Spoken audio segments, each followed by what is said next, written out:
Now, this is the point in the show most weeks, well, every other week actually, where we have Clown of the Week. But I'm not going to call it Clown of the Week because it's about Jordan Peterson. Of course, the academic who's become very, very famous around the world. And he basically started his public stage, on a massive public stage, by pushing back on being ordered as an academic in Canada to use pronouns that he didn't feel comfortable with, like they and them and all this stuff. And so all the controversy started. And he said some very interesting things. Now, Jordan Peterson has never been cutting edge of what's going on in the world. He hasn't. He's nowhere near the cutting edge. Further back than ever now, as we'll come to. But he said some very interesting things about psychology and, fascinating stuff, some of it. But then he had some kind of mental psychological breakdown, and he got hooked on a drug.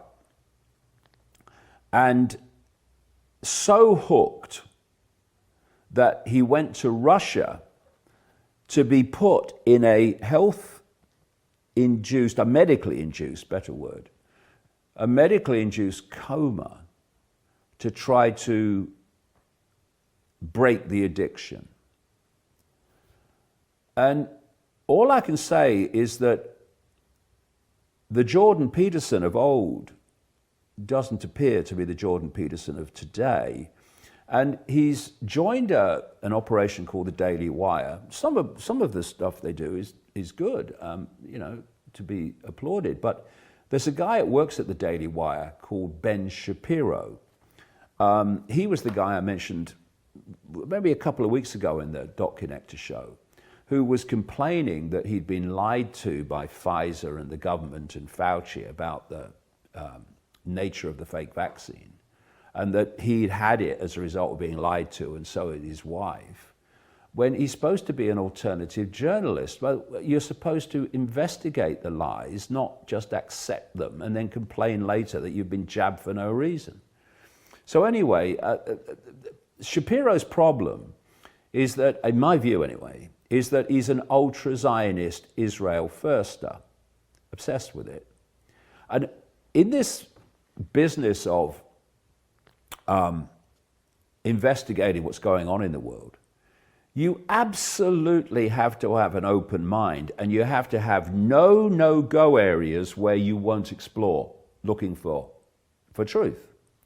So if you have a cultural belief system, a religious belief system, a political belief system, on and on, an identity belief system, then it's going to enslave you, because you're not going to go and investigate what you are convinced is something that doesn't need investigating. And Shapiro went to Israel with Jordan Peterson, and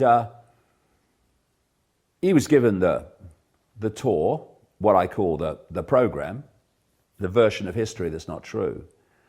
And what followed was an interview between Jordan Peterson and the Prime Minister-elect, yes, he's back, Benjamin Netanyahu, which was, I can only describe it as embarrassing, fawning, unquestioningly, unchallenging the nonsense that Netanyahu was talking. And this is not the Jordan Peterson that used to be. So here's just a short clip. I won't foist the whole thing on you, but you can see it on the internet, of what I mean in terms of the way the interview was conducted. Right. You're also making the case that when the Jews came to Israel, they were doing what they could to coexist with the people who were there, Right. with a sparse number of people who were there, but also to set up a state that would invite other people who weren't Jewish to live there as well. So it wasn't an oppressive regime in any sense. Well, we know what classic happened. sense of the word. We know what happened. We know that when 75 years ago, when the state of Israel was declared, you didn't have a single Arab refugee. I mean, the Arabs say now that their enmity to Israel and the reason they went to war with Israel was because of the Arab refugee. But there wasn't a single Arab refugee or Palestinian refugee when Israel was established. In fact, the refugees are the result of Arab aggression. Just that small clip has so many points that are utterly nonsensical. They were doing what they could do to coexist with the people who were there in Palestine that became Israel. Well, what about, Jordan, the well-documented, widely accepted existence of terrorist groups like Irgun and the Stern Gang, who terrorized and bombed Israel into being in 1948? There was a sparse number of people in Palestine when they took it over. No, there weren't. It's a ridiculous thing. Where's the challenge, Jordan? They were going to invite others that weren't Jewish to live there. Well, evidence? Zilch. Fantasy. That the regime that was bombed and terrorized itself into existence was not an aggressive regime. What? And Netanyahu says that in 1948 there was not a single refugee.